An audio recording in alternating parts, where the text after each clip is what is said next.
بسم الله الرحمن الرحيم. الحمد لله الذي أنزل على عبده الكتاب ولم يجعل له عوجا قيما لينذر بأسا شديدا من لدنه ويبشر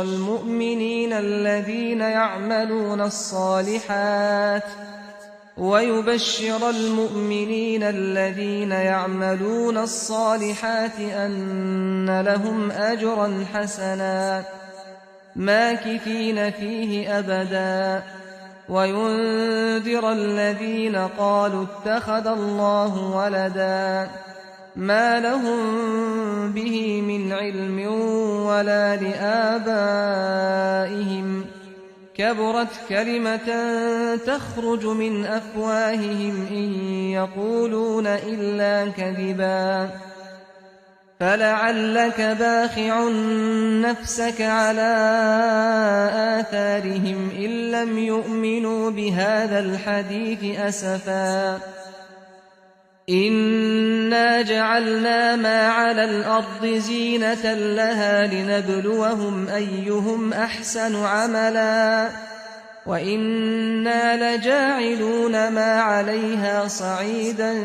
جرزا أم حسبت أن أصحاب الكهف والرقيم كانوا من آياتنا عجبا إذ أوى الفتية إلى الكهف فقالوا ربنا آتنا من لدنك رحمة وهيئ لنا من أمرنا رشدا فضربنا على آذانهم في الكهف سنين عددا ثم بعثناهم لنعلم أي الحزبين أحصى لما لبثوا أمدا نحن نقص عليك نبأهم بالحق إنهم فتية آمنوا بربهم وزدناهم هدى وربطنا على قلوبهم إذ قاموا فقالوا ربنا رب السماوات والأرض لن ندعو من دونه إلها لقد قلنا إذا شططا هؤلاء قومنا اتخذوا من دونه آلهة لولا يأتون عليهم بسلطان بين فمن أظلم ممن افترى على الله كذبا وإذ اعتزلتموهم وما يعبدون إلا الله فأووا إلى الكهف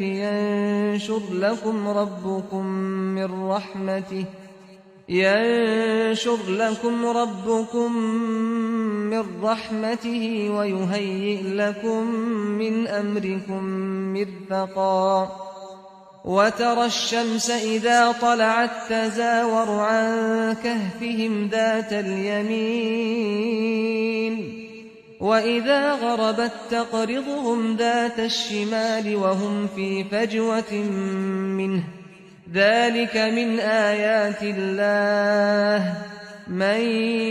يهد الله فهو المهتد ومن يضلل فلن تجد له وليا مرشدا وتحسبهم أيقاظا وهم رقود ونقلبهم ذات اليمين وذات الشمال وكلبهم باسط ذراعيه بالوصيد لو اطلعت عليهم لوليت منهم فرارا ولملئت منهم رعبا وكذلك بعثناهم ليتساءلوا بينهم قال قائل منهم كم لبثتم قالوا لبثنا يوما أو بعض يوم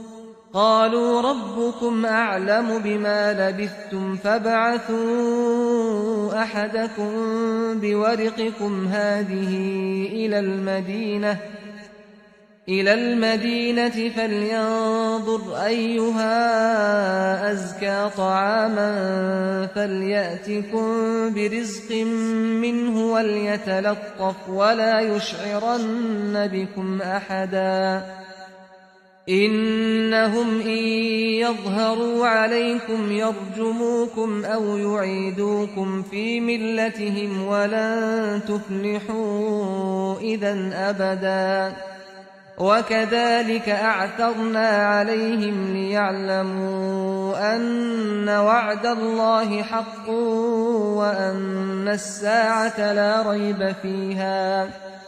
وأن الساعة لا ريب فيها إذ يتنازعون بينهم أمرهم فقالوا ابنوا عليهم بنيانا ربهم أعلم بهم قال الذين غلبوا على أمرهم لنتخذن عليهم مسجدا سيقولون ثلاثة رابعهم كلبهم ويقولون خمسة سادسهم كلبهم رجما بالغيب ويقولون سبعة وثامنهم كلبهم قل ربي أعلم بعدتهم ما يعلمهم إلا قليل فلا تمار فيهم إلا مراء ظاهرا ولا تستفت فيهم منهم أحدا ولا تقولن لشيء إني فاعل ذلك غدا إلا أن يشاء الله واذكر ربك إذا نسيت وقل عسى أن يهديني ربي لأقرب من هذا رشدا ولبثوا في كهفهم 300 سنين وازدادوا 9 قل الله أعلم بما لبثوا له غيب السماوات والأرض أبصر به وأسمع ما لهم من دونه من ولي ولا يشرك في حكمه أحدا واتل ما أوحي إليك من كتاب ربك لا مبدل لكلماته ولن تجد من دونه ملتحدا واصبر نفسك مع الذين يدعون ربهم بالغداة والعشي يريدون وجهه ولا تعد عيناك عنهم تريد زينة الحياة الدنيا ولا تطع من أغفلنا قلبه عن ذكرنا واتبع هواه وكان أمره فرطا وقل الحق من ربكم فمن شاء فليؤمن ومن شاء فليكفر إنا أعتدنا للظالمين نارا أحاط بهم سرادقها وإن يستغيثوا يغاثوا بماء كالمهل يشوي الوجوه بئس الشراب وساءت مرتفقا إن الذين آمنوا وعملوا الصالحات إنا لا نضيع أجر من أحسن عملا أولئك لهم جنات عدن تجري من تحتهم الأنهار يحلون فيها من أساور من ذهب ويلبسون ويلبسون ثيابا خضرا من سندس واستبرق متكئين فيها على الأرائك نعم الثواب وحسنت مرتفقا واضرب لهم مثل الرجلين جعلنا لأحدهما جنتين من أعناب وحففناهما بنخل وجعلنا بينهما زرعا كلتا الجنتين آتت أكلها ولم تظلم منه شيئا وفجرنا خلالهما نهرا وكان له ثمر فقال لصاحبه وهو يحاوره أنا أكثر منك مالا وأعز نفرا ودخل جنته وهو ظالم لنفسه قال ما أظن أن تبيد هذه أبدا وما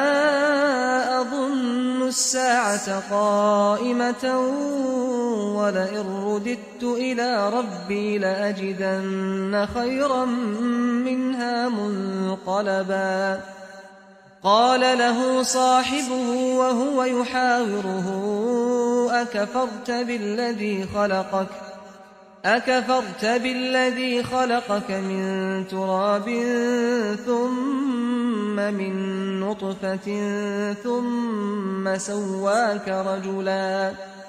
لكن هو الله ربي ولا أشرك بربي أحدا ولولا إذ دخلت جنتك قلت ما شاء الله لا قوة إلا بالله إن ترني أنا أقل منك مالا وولدا فعسى ربي أن يؤتيني خيرا من جنتك ويرسل عليها حسبانا من السماء فتصبح صعيدا زلقا أو يصبح ماؤها غورا فلن تستطيع له طلبا وأحيط بثمره فأصبح يقلب كفيه على ما أنفق فيها وهي خاوية على عروشها ويقول يا ليتني لم أشرك بربي أحدا ولم تكن له فئة ينصرونه من دون الله وما كان منتصرا هنالك الولاية لله الحق هو خير ثوابا وخير عقبا واضرب لهم مثل الحياة الدنيا كماء أنزلناه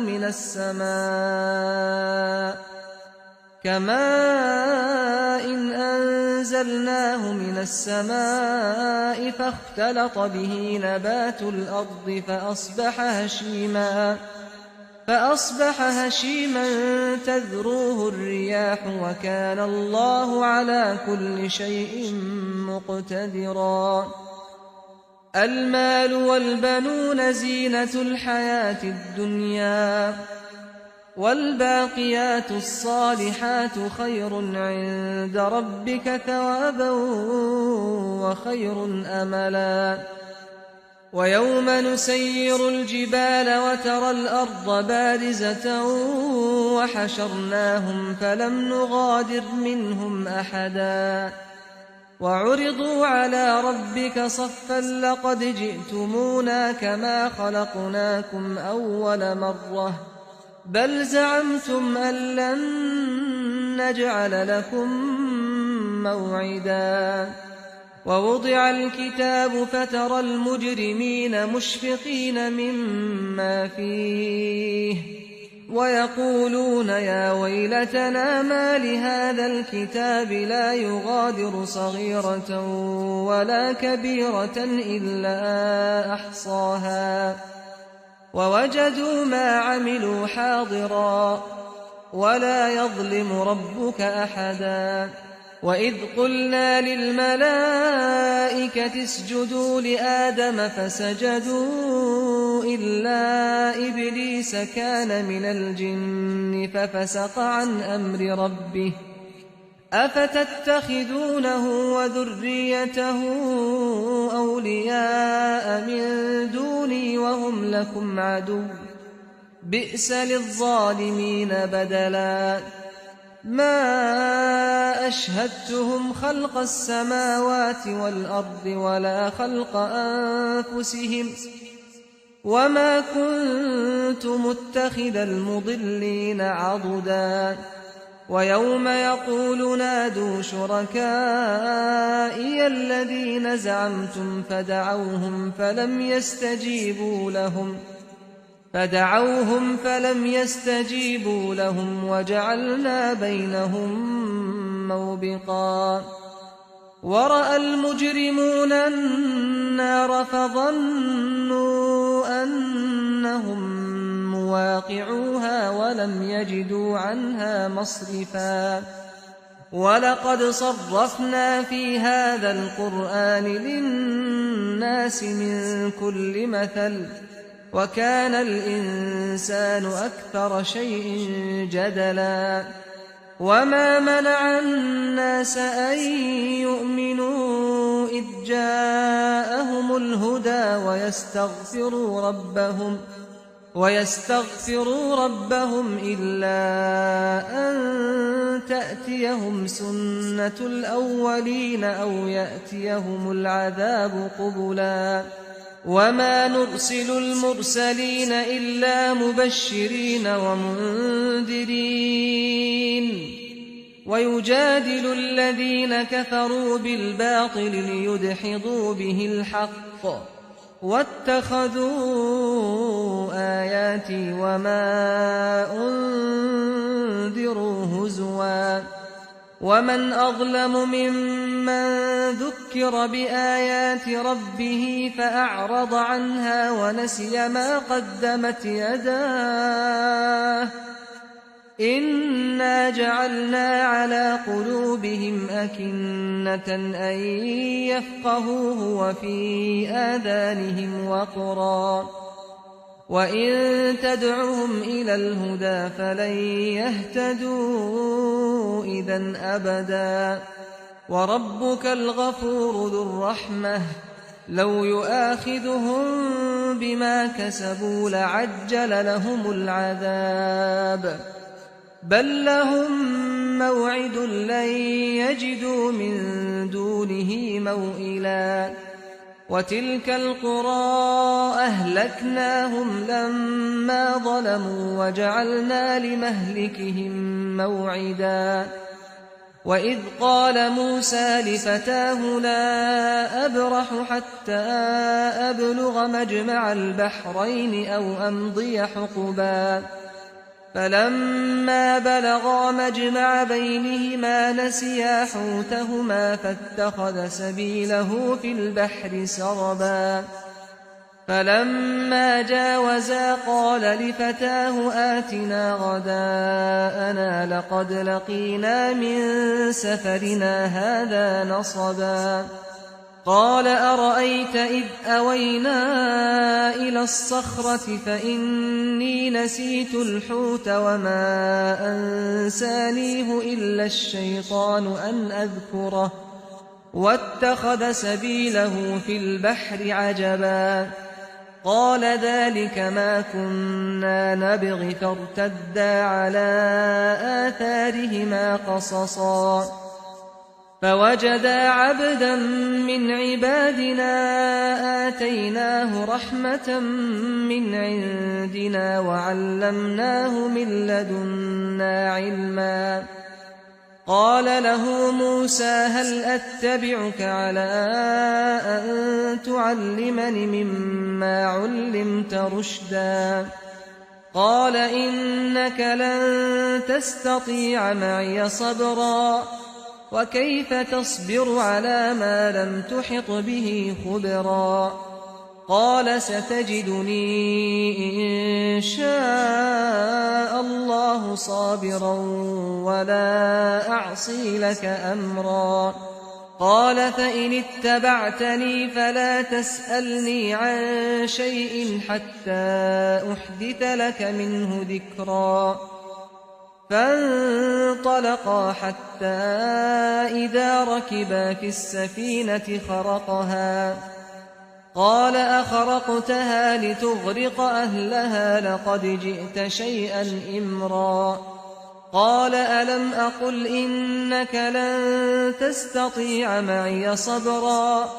قال لا تؤاخذني بما نسيت ولا ترهقني من أمري عسرا فانطلقا حتى إذا لقيا غلاما فقتله قال أقتلت نفسا زكية بغير نفس لقد جئت شيئا نكرا قال ألم أقل لك إنك لن تستطيع معي صبرا قال إن سألتك عن شيء بعدها فلا تصاحبني قد بلغت من لدني عذرا فانطلقا حتى إذا أتيا أهل قرية استطعما أهلها فأبوا أن يضيفوهما فوجدا فيها جدارا يريد أن ينقض فأقامه قال لو شئت لاتخذت عليه أجرا قال هذا فراق بيني وبينك سأنبئك بتأويل ما لم تستطع عليه صبرا أما السفينة فكانت لمساكين يعملون في البحر فأردت أن أعيبها وكان وراءهم ملك يأخذ كل سفينة غصبا وأما الغلام فكان أبواه مؤمنين فخشينا أن يرهقهما طغيانا وكفرا فأردنا أن يبدلهما ربهما خيرا منه زكاة وأقرب رحما وأما الجدار فكان لغلامين يتيمين في المدينة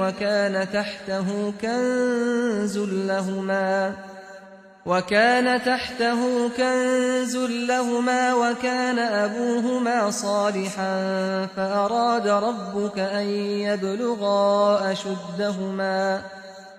فأراد ربك أن يبلغا أشدهما ويستخرجا كنزهما رحمة من ربك وما فعلته عن أمري ذلك تأويل ما لم تسطع عليه صبرا ويسألونك عن ذي القرنين قل سأتلو عليكم منه ذكرا إنا مكنا له في الأرض وآتيناه من كل شيء سببا فأتبع سببا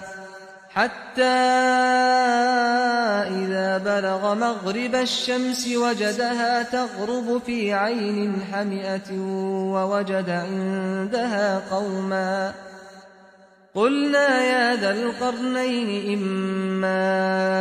أن تعذب وإما أن تتخذ فيهم حسنا قال أما من ظلم فسوف نعذبه ثم يرد إلى ربه فيعذبه عذابا نكرا وأما من آمن وعمل صالحا فله جزاء الحسنى وسنقول له من أمرنا يسرا ثم أتبع سببا حتى إذا بلغ مطلع الشمس وجدها تطلع على قوم لم نجعل لهم من دونها سترا كذلك وقد أحطنا بما لديه خبرا ثم أتبع سببا حتى إذا بلغ بين السدين وجد من دونهما قوما لا يكادون يفقهون قولا قالوا يا ذا القرنين إن يأجوج ومأجوج مفسدون في الأرض فهل نجعل لك خرجا على أن تجعل بيننا وبينهم سدا قال ما مكني فيه ربي خير فأعينوني بقوة أجعل بينكم وبينهم ردما آتوني زبر الحديد حتى إذا ساوى بين الصدفين قال انفخوا حتى إذا جعله نارا قال آتوني أفرغ عليه قطرا فما استطاعوا أن يظهروه وما استطاعوا له نقبا قال هذا رحمة من ربي فإذا جاء وعد ربي جعله دكاء وكان وعد ربي حقا وتركنا بعضهم يومئذ يموج في بعض ونفخ في الصور فجمعناهم جمعا وعرضنا جهنم يومئذ للكافرين عرضا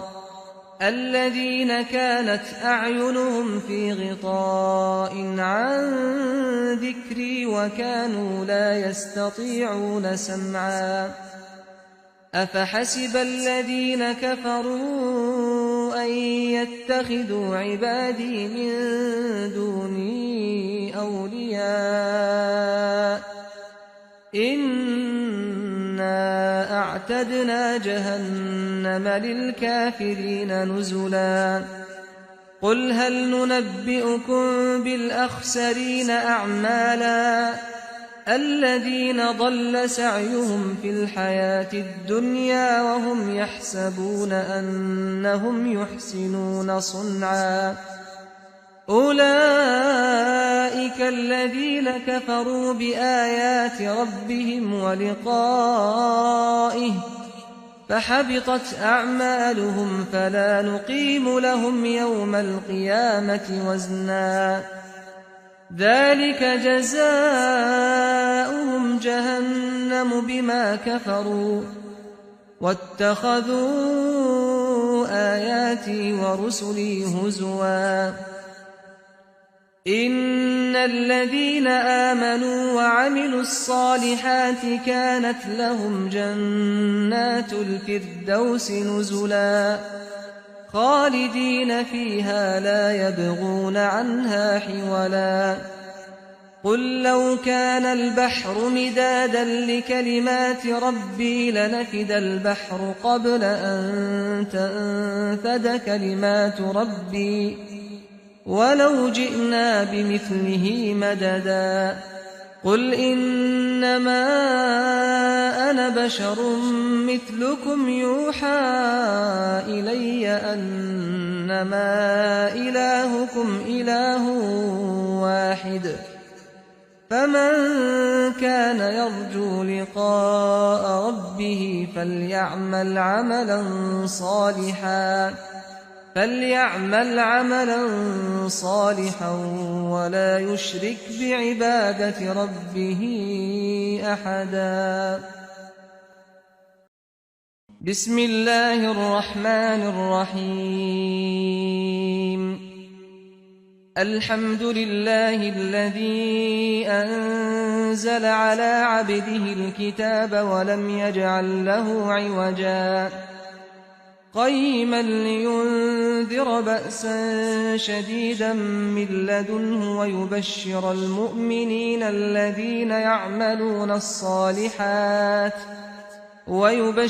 المؤمنين الذين يعملون الصالحات أن لهم أجرا حسنا ماكثين فيه أبدا وينذر الذين قالوا اتخذ الله ولدا ما لهم به من علم ولا لآبائهم كبرت كلمة تخرج من أفواههم إن يقولون إلا كذبا فلعلك باخع نفسك على آثارهم إن لم يؤمنوا بهذا الحديث أسفا إنا جعلنا ما على الأرض زينة لها لنبلوهم أيهم أحسن عملا وإنا لجاعلون ما عليها صعيدا جرزا أم حسبت أن أصحاب الكهف والرقيم كانوا من آياتنا عجبا إذ أوى الفتية إلى الكهف فقالوا ربنا آتنا من لدنك رحمة وهيئ لنا من أمرنا رشدا فضربنا على آذانهم في الكهف سنين عددا ثم بعثناهم لنعلم أي الحزبين أحصى لما لبثوا أمدا نحن نقص عليك نبأهم بالحق إنهم فتية آمنوا بربهم وزدناهم هدى وربطنا على قلوبهم إذ قاموا فقالوا ربنا رب السماوات والأرض لن ندعو من دونه إلها لقد قلنا إذا شططا هؤلاء قومنا اتخذوا من دونه آلهة لولا يأتون عليهم بسلطان بين فمن أظلم ممن افترى على الله كذبا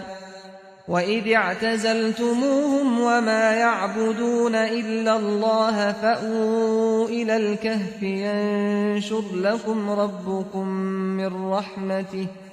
ينشر لكم ربكم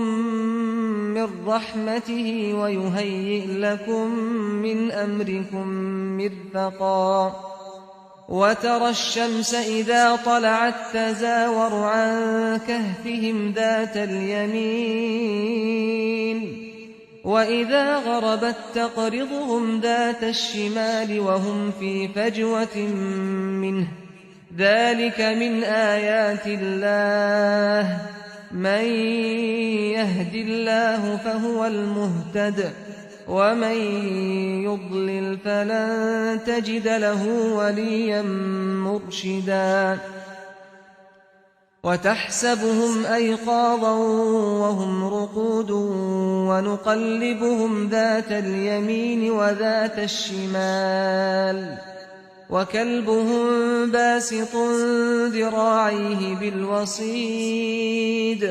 لو اطلعت عليهم لوليت منهم فرارا ولملئت منهم رعبا وكذلك بعثناهم ليتساءلوا بينهم قال قائل منهم كم لبثتم قالوا لبثنا يوما أو بعض يوم قالوا ربكم أعلم بما لبثتم فابعثوا أحدكم بورقكم هذه إلى المدينة فلينظر أيها أزكى طعاما فليأتكم برزق منه وليتلطف ولا يشعرن بكم أحدا إنهم إن يظهروا عليكم يرجموكم أو يعيدوكم في ملتهم ولن تفلحوا إذا أبدا وكذلك أعثرنا عليهم ليعلموا أن وعد الله حق وأن الساعة لا ريب فيها إذ يتنازعون بينهم أمرهم فقالوا ابنوا عليهم بنيانا ربهم أعلم بهم قال الذين غلبوا على أمرهم لنتخذن عليهم مسجدا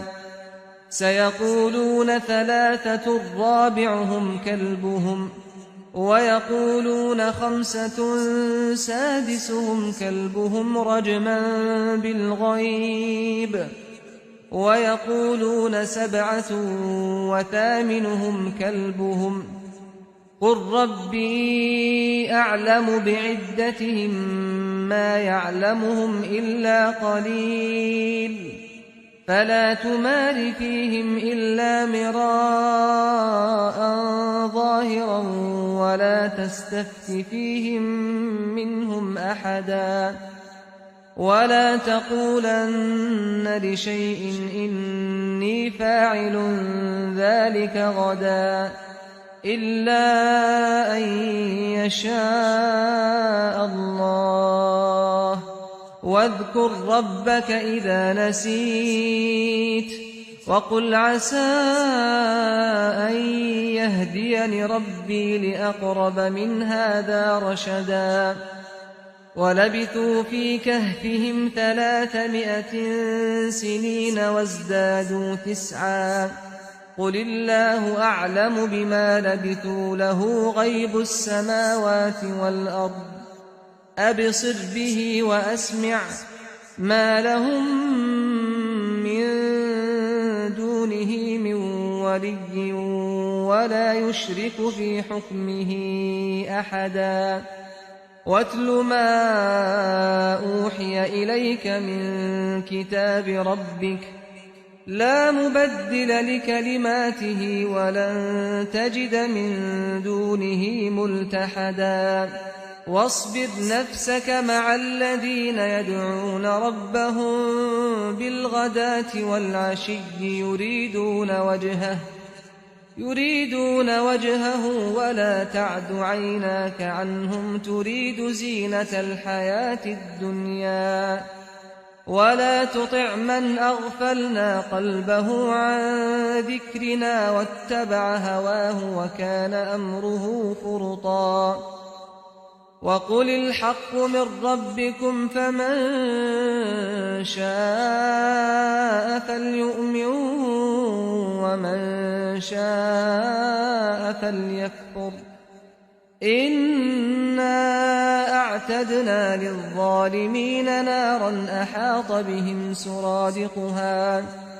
وإن يستغيثوا يغاثوا بماء كالمهل يشوي الوجوه بئس الشراب وساءت مرتفقا إن الذين آمنوا وعملوا الصالحات إنا لا نضيع أجر من أحسن عملا أولئك لهم جنات عدن تجري من تحتهم الأنهار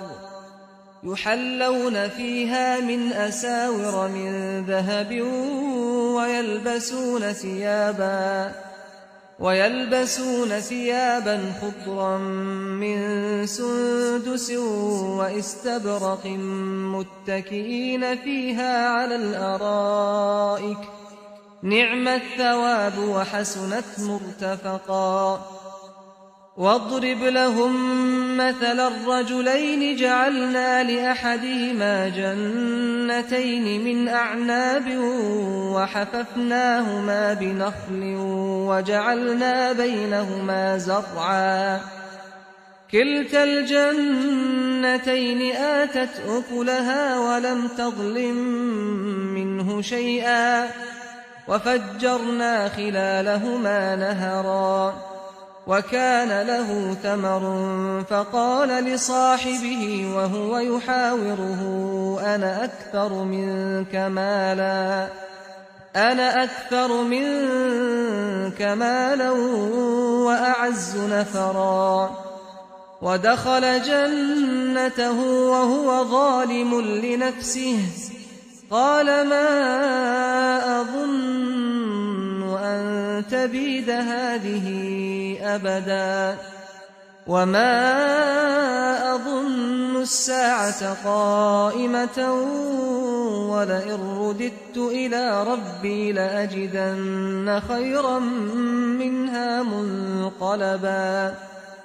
قال له صاحبه وهو يحاوره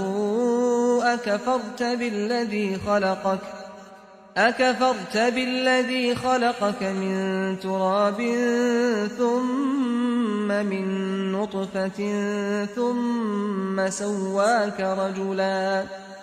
لكن هو الله ربي ولا أشرك بربي أحدا ولولا إذ دخلت جنتك قلت ما شاء الله لا قوة إلا بالله إن ترني أنا أقل منك مالا وولدا فعسى ربي أن يؤتيني خيرا من جنتك ويرسل عليها حسبانا من السماء فتصبح صعيدا زلقا أو يصبح ماؤها غورا فلن تستطيع له طلبا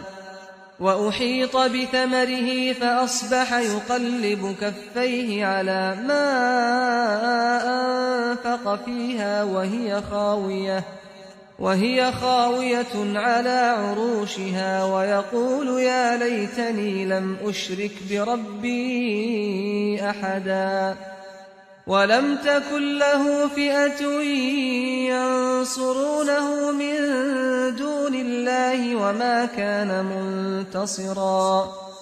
هنالك الولاية لله الحق هو خير ثوابا وخير عقبا واضرب لهم مثل الحياة الدنيا كماء أنزلناه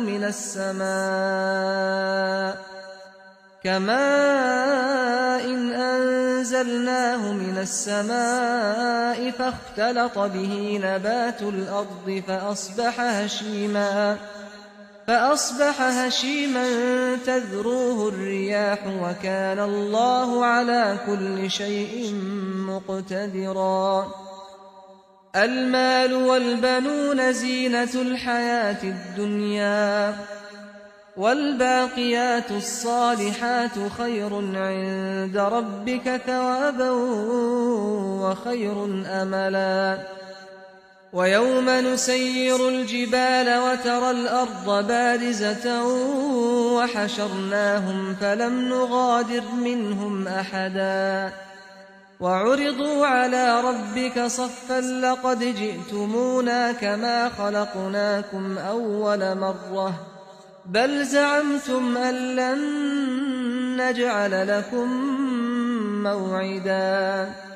ووضع الكتاب فترى المجرمين مشفقين مما فيه ويقولون يا ويلتنا ما لهذا الكتاب لا يغادر صغيرة ولا كبيرة إلا أحصاها ووجدوا ما عملوا حاضرا ولا يظلم ربك أحدا وإذ قلنا للملائكة اسجدوا لآدم فسجدوا إلا إبليس كان من الجن ففسق عن أمر ربه أفتتخذونه وذريته أولياء من دوني وهم لكم عدو بئس للظالمين بدلا ما أشهدتهم خلق السماوات والأرض ولا خلق أنفسهم وما كنت متخذ المضلين عضدا ويوم يقول نادوا شركائي الذين زعمتم فدعوهم فلم يستجيبوا لهم وجعلنا بينهم موبقا ورأى المجرمون النار فظنوا أنهم مواقعوها ولم يجدوا عنها مصرفا ولقد صرفنا في هذا القرآن للناس من كل مثل وكان الإنسان أكثر شيء جدلا وما منع الناس أن يؤمنوا إذ جاءهم الهدى ويستغفروا ربهم إلا أن تأتيهم سنة الأولين أو يأتيهم العذاب قبلا وما نرسل المرسلين إلا مبشرين ومنذرين ويجادل الذين كفروا بالباطل ليدحضوا به الحق واتخذوا آياتي وما أنذروا هزوا ومن أظلم ممن ذكر بآيات ربه فأعرض عنها ونسي ما قدمت يداه إنا جعلنا على قلوبهم أكنة أن يفقهوه وفي آذانهم وقرا وإن تدعهم إلى الهدى فلن يهتدوا إذا أبدا وربك الغفور ذو الرحمة لو يؤاخذهم بما كسبوا لعجل لهم العذاب بل لهم موعد لن يجدوا من دونه موئلا وتلك القرى أهلكناهم لما ظلموا وجعلنا لمهلكهم موعدا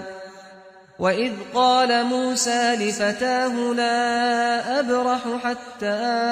أبلغ مجمع البحرين أو أمضي حقبا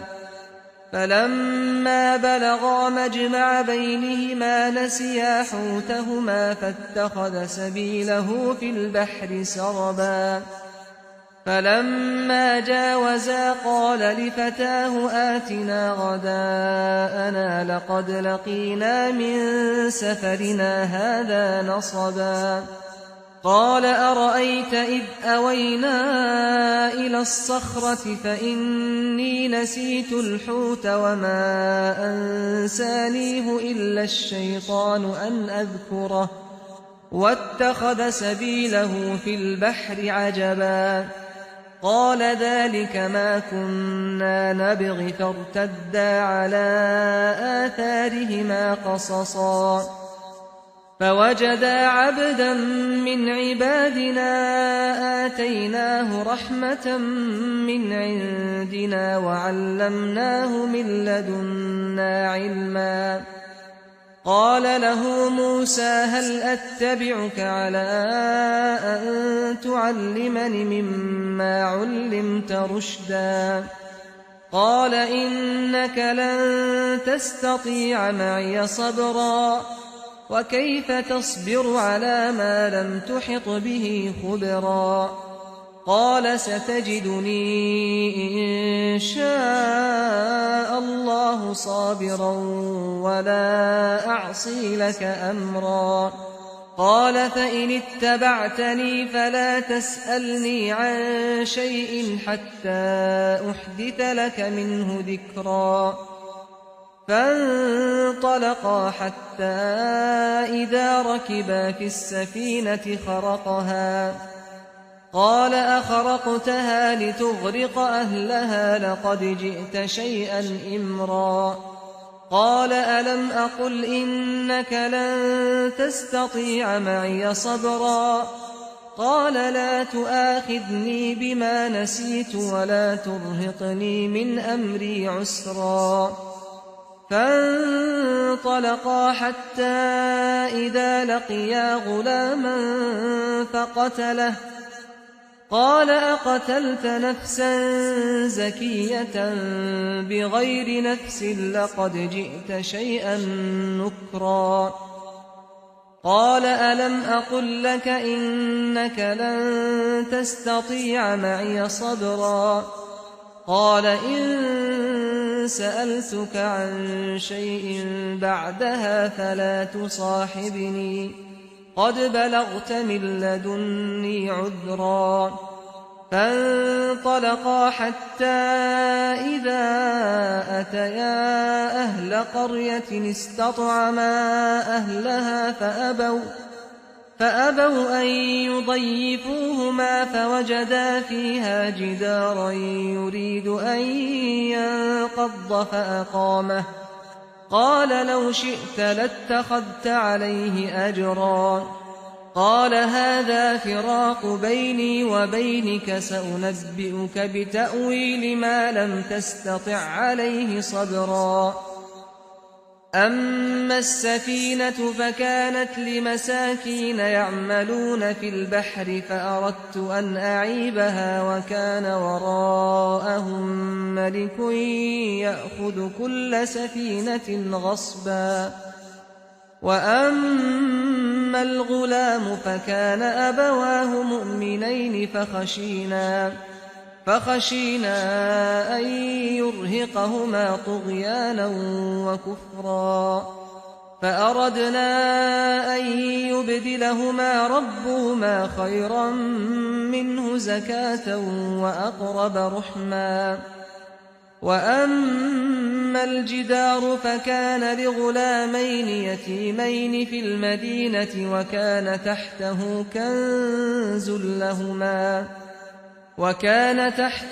كنز لهما وكان أبوهما صالحا فأراد ربك أن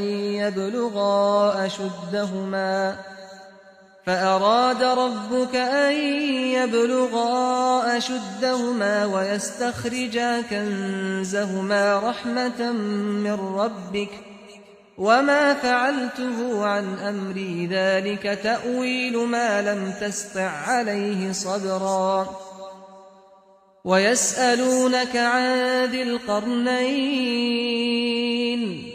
قل سأتلو عليكم منه ذكرا. إنا مكنا له في الأرض وآتيناه من كل شيء سببا فأتبع سببا حتى إذا بلغ مغرب الشمس وجدها تغرب في عين حمئة ووجد عندها قوما. قلنا يا ذا القرنين إما أن تعذب وإما أن تتخذ فيهم حسنا. قال أما من ظلم فسوف نعذبه ثم يرد إلى ربه فيعذبه عذابا نكرا. وأما من آمن وعمل صالحا فله جزاء الحسنى وسنقول له من أمرنا يسرا ثم أتبع سببا حتى إذا بلغ مطلع الشمس وجدها تطلع على قوم لم نجعل لهم من دونها سترا كذلك وقد أحطنا بما لديه خبرا ثم أتبع سببا حتى إذا بلغ بين السدين وجد من دونهما قوما لا يكادون يفقهون قولا قالوا يا ذا القرنين إن يأجوج ومأجوج مفسدون في الأرض فهل نجعل لك خرجا على أن تجعل بيننا وبينهم سدا قال ما مكني فيه ربي خير فأعينوني بقوة أجعل بينكم وبينهم ردما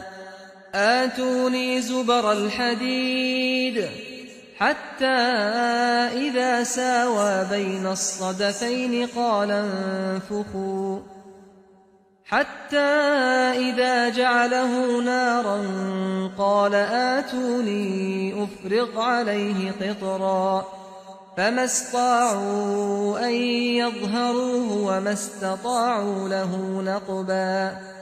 قال هذا رحمة من ربي فإذا جاء وعد ربي جعله دكاء وكان وعد ربي حقا وتركنا بعضهم يومئذ يموج في بعض ونفخ في الصور فجمعناهم جمعا وعرضنا جهنم يومئذ للكافرين عرضا الذين كانت أعينهم في غطاء عن ذكري وكانوا لا يستطيعون سمعا أفحسب الذين كفروا أن يتخذوا عبادي من دوني أولياء إنا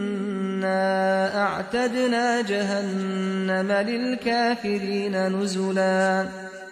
قل هل ننبئكم بالأخسرين أعمالا الذين ضل سعيهم في الحياة الدنيا وهم يحسبون أنهم يحسنون صنعا أولئك الذين كفروا بآيات ربهم ولقائه فحبطت أعمالهم فلا نقيم لهم يوم القيامة وزنا ذلك جزاؤهم جهنم بما كفروا واتخذوا آياتي ورسلي هزوا إن الذين آمنوا وعملوا الصالحات كانت لهم جنات الفردوس نزلا خالدين فيها لا يبغون عنها حولا قل لو كان البحر مدادا لكلمات ربي لنفد البحر قبل أن تنفد كلمات ربي ولو جئنا بمثله مددا قل إنما أنا بشر مثلكم يوحى إلي أنما إلهكم إله واحد فمن كان يرجو لقاء ربه فليعمل عملا صالحا ولا يشرك بعبادة ربه أحدا بسم الله الرحمن الرحيم الحمد لله الذي أنزل على عبده الكتاب ولم يجعل له عوجا قيما لينذر بأسا شديدا من لدنه ويبشر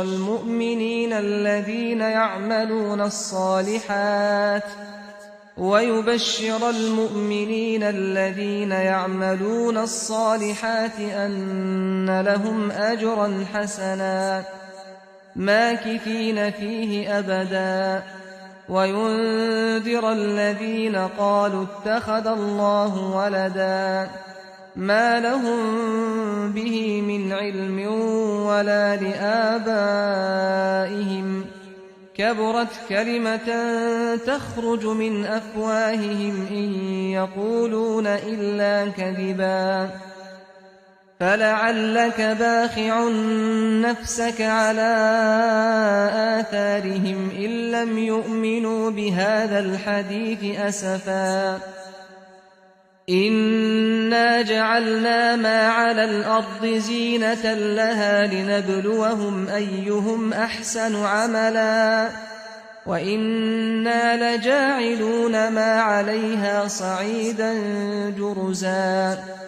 أم حسبت أن أصحاب الكهف والرقيم كانوا من آياتنا عجبا إذ أوى الفتية إلى الكهف فقالوا ربنا آتنا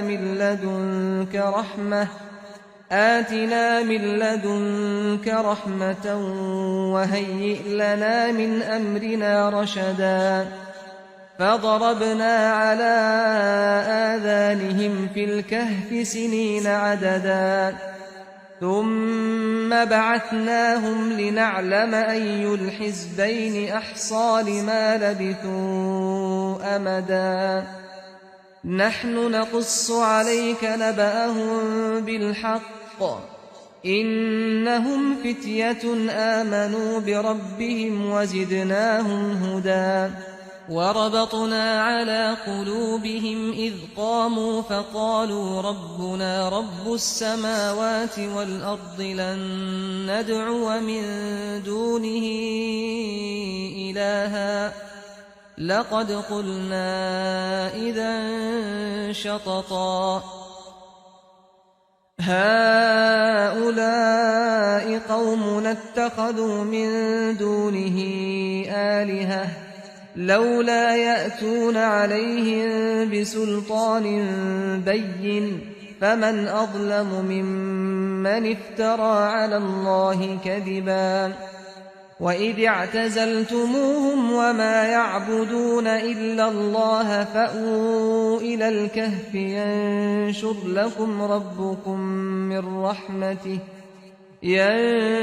لكم ربكم من رحمته ويهيئ لكم من أمركم مرفقا وترى الشمس إذا طلعت تزاور عن كهفهم ذات اليمين وإذا غربت تقرضهم ذات الشمال وهم في فجوة منه ذلك من آيات الله من يهد الله فهو المهتد ومن يضلل فلن تجد له وليا مرشدا وتحسبهم أيقاظا وهم رقود ونقلبهم ذات اليمين وذات الشمال وكلبهم باسط ذراعيه بالوصيد لو اطلعت عليهم لوليت منهم فرارا ولملئت منهم رعبا وكذلك بعثناهم ليتساءلوا بينهم قال قائل منهم كم لبثتم قالوا لبثنا يوما أو بعض يوم قالوا ربكم أعلم بما لبثتم فابعثوا أحدكم بورقكم هذه إلى المدينة فلينظر أيها أزكى طعاما فليأتكم برزق منه وليتلطف ولا يشعرن بكم أحدا إنهم إن يظهروا عليكم يرجموكم أو يعيدوكم في ملتهم ولن تفلحوا إذا أبدا وكذلك أعثرنا عليهم ليعلموا أن وعد الله حق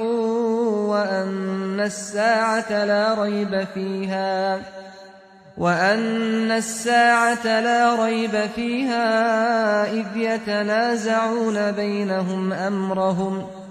فقالوا ابنوا عليهم بنيانا ربهم أعلم بهم قال الذين غلبوا على أمرهم لنتخذن عليهم مسجدا سيقولون ثلاثة رابعهم كلبهم ويقولون خمسة سادسهم كلبهم رجما بالغيب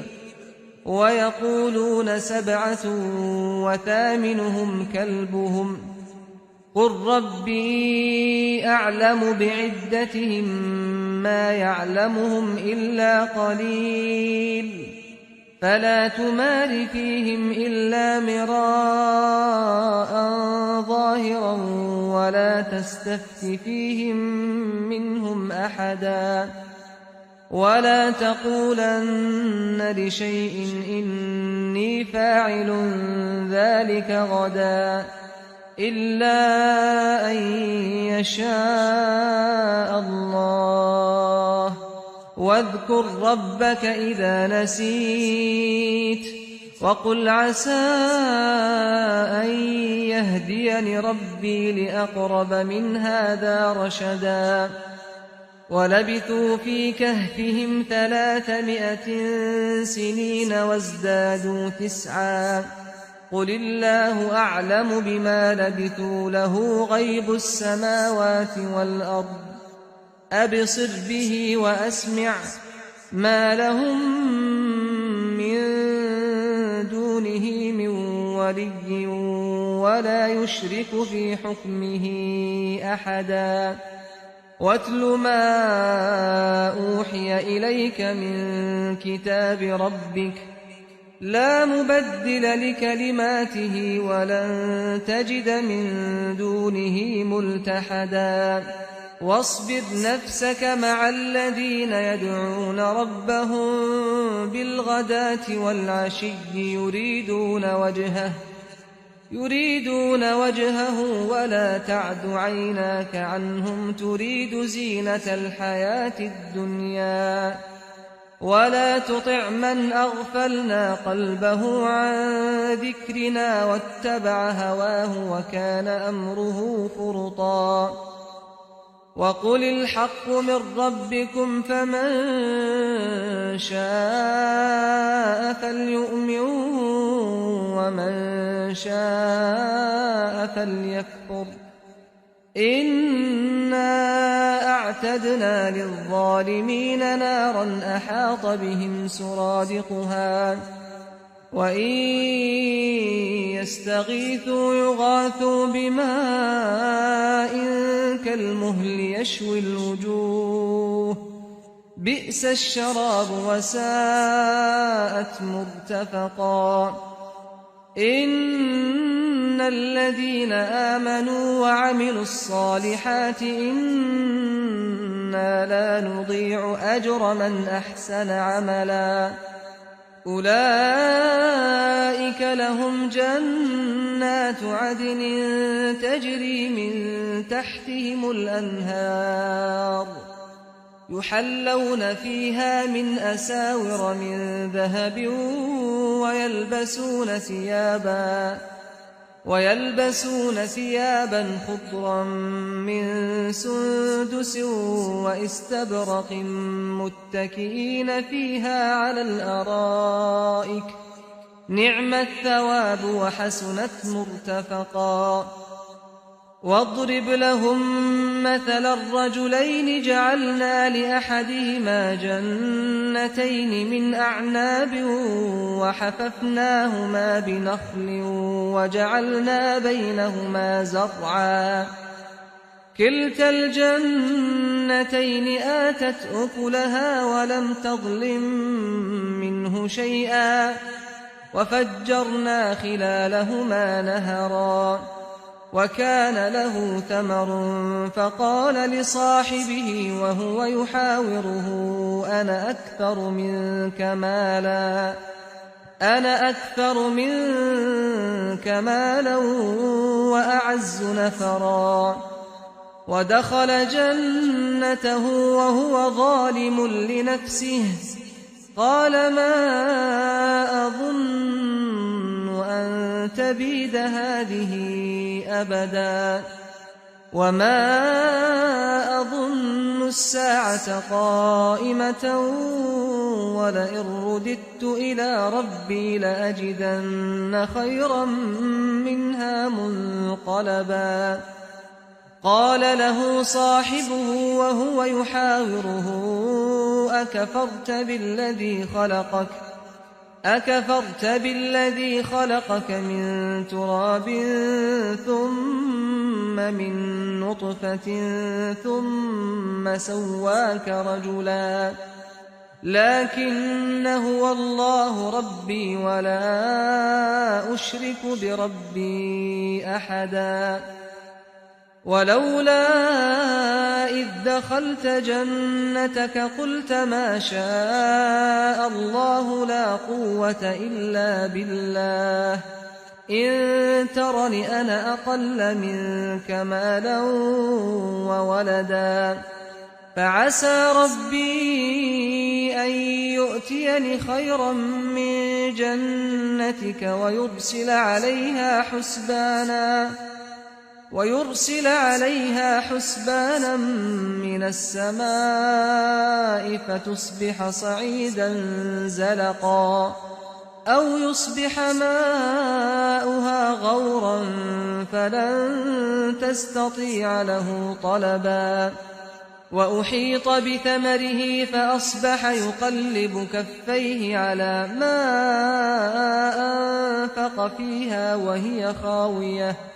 وهي خاوية على عروشها ويقول يا ليتني لم أشرك بربي أحدا ولم تكن له فئة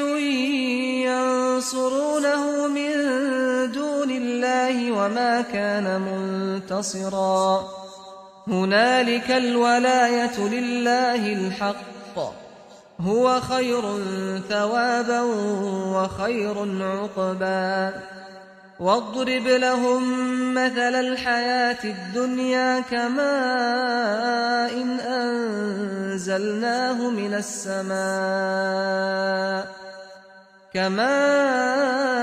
أنزلناه من السماء فاختلط به نبات الأرض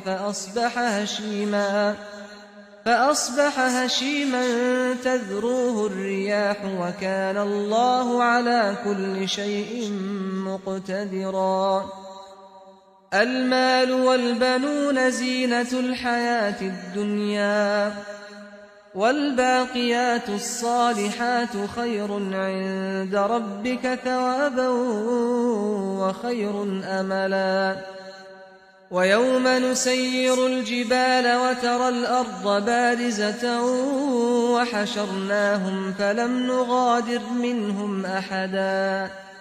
وعرضوا على ربك صفا لقد جئتمونا كما خلقناكم أول مرة بل زعمتم أن لن نجعل لكم موعدا ووضع الكتاب فترى المجرمين مشفقين مما فيه ويقولون يا ويلتنا ما لهذا الكتاب لا يغادر صغيرة ولا كبيرة إلا أحصاها ووجدوا ما عملوا حاضرا ولا يظلم ربك أحدا وإذ قلنا للملائكة اسجدوا لآدم فسجدوا إلا إبليس كان من الجن ففسق عن أمر ربه أفتتخذونه وذريته أولياء من دوني وهم لكم عدو بئس للظالمين بدلا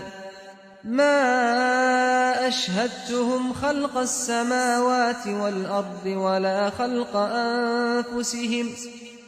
وما كنت متخذ المضلين عضدا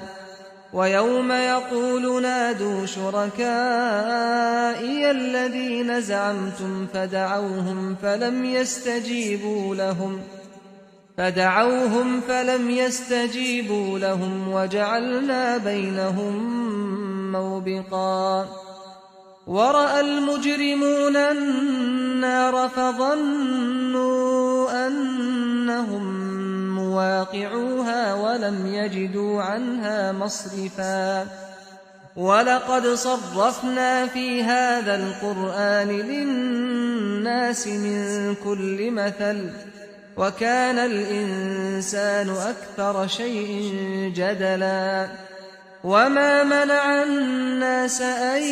يؤمنوا إذ جاءهم الهدى ويستغفروا ربهم إلا أن تأتيهم سنة الأولين أو يأتيهم العذاب قبلا وما نرسل المرسلين إلا مبشرين ومنذرين ويجادل الذين كفروا بالباطل ليدحضوا به الحق واتخذوا آياتي وما أنذروا هزوا ومن أظلم ممن ذكر بآيات ربه فأعرض عنها ونسي ما قدمت يداه إنا جعلنا على قلوبهم أكنة أن يفقهوه وفي آذانهم وقرا وإن تدعهم إلى الهدى فلن يهتدوا إذا أبدا وربك الغفور ذو الرحمة لو يؤاخذهم بما كسبوا لعجل لهم العذاب بل لهم موعد لن يجدوا من دونه موئلا وتلك القرى أهلكناهم لما ظلموا وجعلنا لمهلكهم موعدا وإذ قال موسى لفتاه لا أبرح حتى أبلغ مجمع البحرين أو أمضي حقبا فلما بلغا مجمع بينهما نسيا حوتهما فاتخذ سبيله في البحر سربا فلما جاوزا قال لفتاه آتنا غداءنا لقد لقينا من سفرنا هذا نصبا قال أرأيت إذ أوينا إلى الصخرة فإني نسيت الحوت وما أنسانيه إلا الشيطان أن أذكره واتخذ سبيله في البحر عجبا قال ذلك ما كنا نبغ فارتدا على آثارهما قصصا فوجدا عبدا من عبادنا آتيناه رحمة من عندنا وعلمناه من لدنا علما قال له موسى هل أتبعك على أن تعلمني مما علمت رشدا قال إنك لن تستطيع معي صبرا وكيف تصبر على ما لم تحط به خبرا قال ستجدني إن شاء الله صابرا ولا أعصي لك أمرا. قال فإن اتبعتني فلا تسألني عن شيء حتى أحدث لك منه ذكرا. فانطلقا حتى إذا ركبا في السفينة خرقها. قال أخرقتها لتغرق أهلها لقد جئت شيئا إمرا. قال ألم أقل إنك لن تستطيع معي صبرا. قال لا تؤاخذني بما نسيت ولا ترهقني من أمري عسرا. فانطلقا حتى إذا لقيا غلاما فقتله. قال أقتلت نفسا زكية بغير نفس لقد جئت شيئا نكرا. قال ألم أقل لك إنك لن تستطيع معي صبرا. قال إن سألتك عن شيء بعدها فلا تصاحبني قد بلغت من لدني عذرا. فانطلقا حتى إذا أتيا أهل قرية استطعما أهلها فأبوا أن يضيفوهما فوجدا فيها جدارا يريد أن ينقض فأقامه. قال لو شئت لاتخذت عليه أجرا. قال هذا فراق بيني وبينك سأنبئك بتأويل ما لم تستطع عليه صبرا. أما السفينة فكانت لمساكين يعملون في البحر فأردت أن أعيبها وكان وراءهم ملك يأخذ كل سفينة غصبا. وأما الغلام فكان أبواه مؤمنين فخشينا أن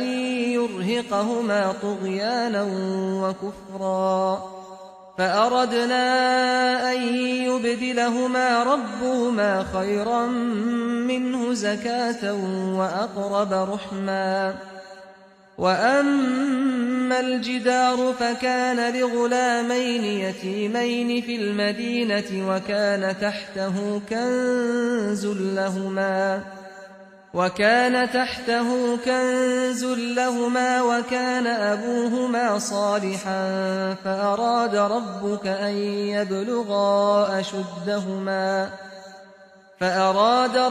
أن يبلغا أشدهما ويستخرجا كنزهما رحمة من ربك وما فعلته عن أمري ذلك تأويل ما لم تسطع عليه صبرا. ويسألونك عن ذي القرنين قل سأتلو عليكم منه ذكرا. إنا مكنا له في الأرض وآتيناه من كل شيء سببا. فأتبع سببا حتى إذا بلغ مغرب الشمس وجدها تغرب في عين حمئة ووجد عندها قوما.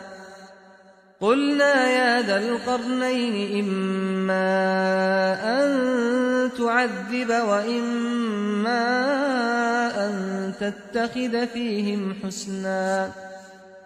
قال أما من ظلم فسوف نعذبه ثم يرد إلى ربه فيعذبه عذابا نكرا. وأما من آمن وعمل صالحا فله جزاء الحسنى وسنقول له من أمرنا يسرا ثم أتبع سببا حتى إذا بلغ مطلع الشمس وجدها تطلع على قوم لم نجعل لهم من دونها سترا كذلك وقد أحطنا بما لديه خبرا ثم أتبع سببا حتى إذا بلغ بين السدين وجد من دونهما قوما لا يكادون يفقهون قولا قالوا يا ذا القرنين إن يأجوج ومأجوج مفسدون في الأرض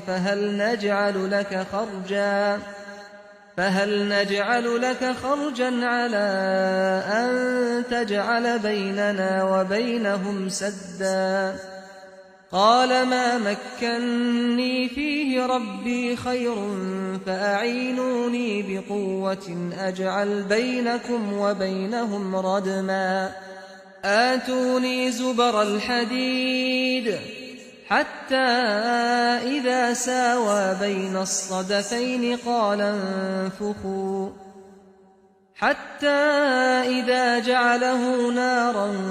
قال آتوني أفرغ عليه قطرا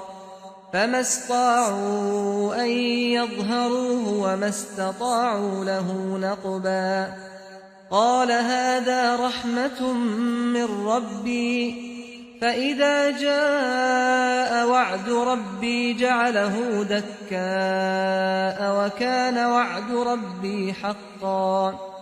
وتركنا بعضهم يومئذ يموج في بعض ونفخ في الصور فجمعناهم جمعا وعرضنا جهنم يومئذ للكافرين عرضا الذين كانت أعينهم في غطاء عن ذكري وكانوا لا يستطيعون سمعا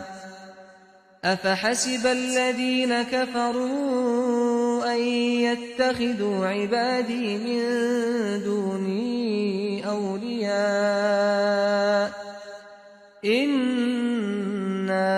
أعتدنا جهنم للكافرين نزلا قل هل ننبئكم بالأخسرين أعمالا الذين ضل سعيهم في الحياة الدنيا وهم يحسبون أنهم يحسنون صنعا أولئك الذين كفروا بآيات ربهم ولقائه فحبطت أعمالهم فلا نقيم لهم يوم القيامة وزنا ذلك جزاؤهم جهنم بما كفروا واتخذوا آياتي ورسلي هزوا إن الذين آمنوا وعملوا الصالحات كانت لهم جنات الفردوس نزلا خالدين فيها لا يبغون عنها حولا قل لو كان البحر مدادا لكلمات ربي لنفد البحر قبل أن تنفد كلمات ربي ولو جئنا بمثله مددا قل إنما أنا بشر مثلكم يوحى إلي أنما إلهكم إله واحد فمن كان يرجو لقاء ربه فليعمل عملا صالحا ولا يشرك بعبادة ربه أحدا